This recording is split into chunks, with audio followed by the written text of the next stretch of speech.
Speaking of Brooke Slyer, she's highlighting another organization in our region that's doing its share to help others. That's right. The Women's Center is hosting its annual Taste of Chocolate fundraiser and invites you to take part. Brooke is live now at Garden Grove in Carbondale with more. Yeah, good morning, Evie and Dave. Well, this is where the event will be taking place on Friday, February 4th. It's back to in-person after having to be virtual last year. And joining me this morning is John Pfeiffer, the development specialist for the Women's Center. So, John, how exciting is it to be back in person this year?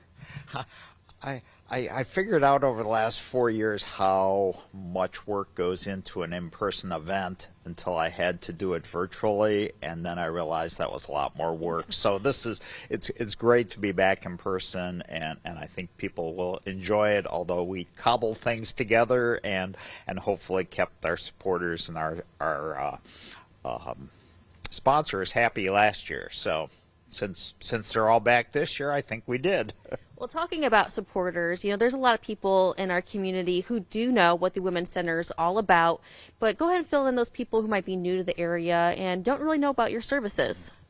And it's not only, unfortunately, people who are new to the area, people who have lived here or owned businesses in the area for decades still sort of misunderstand who we are, what we do, who we serve. I get a call still once a month from someone who wants to schedule a gynecology appointment, and that's not who we are. We were formed in 1972. We're going to be celebrating our 50th anniversary in November of this year, so I guess this is our 50th anniversary event.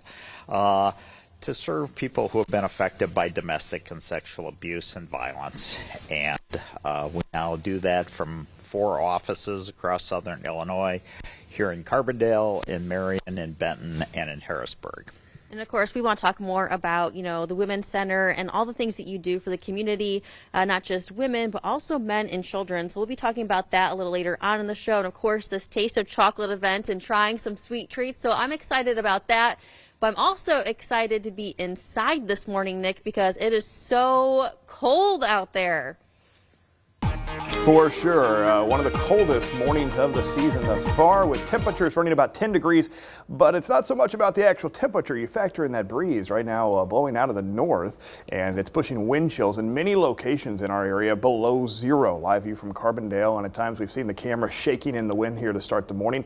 And again, those strong north winds pushing in behind the cold front overnight last night. Cold and windy weather through the afternoon. So despite a little sunshine today, we expect temperatures to remain well below freezing. And you factor in that breeze, and we're talking even this afternoon, wind chills running maybe below 15 degrees. We'll keep the cold air around through Friday. In fact, not warming up above freezing likely until Saturday afternoon, but the weekend is trending a little bit warmer, especially by Sunday and into the early part of next week. We did not see a lot in the way of winter weather. That was somewhat expected as we went through the day back on a Wednesday afternoon and Wednesday evening.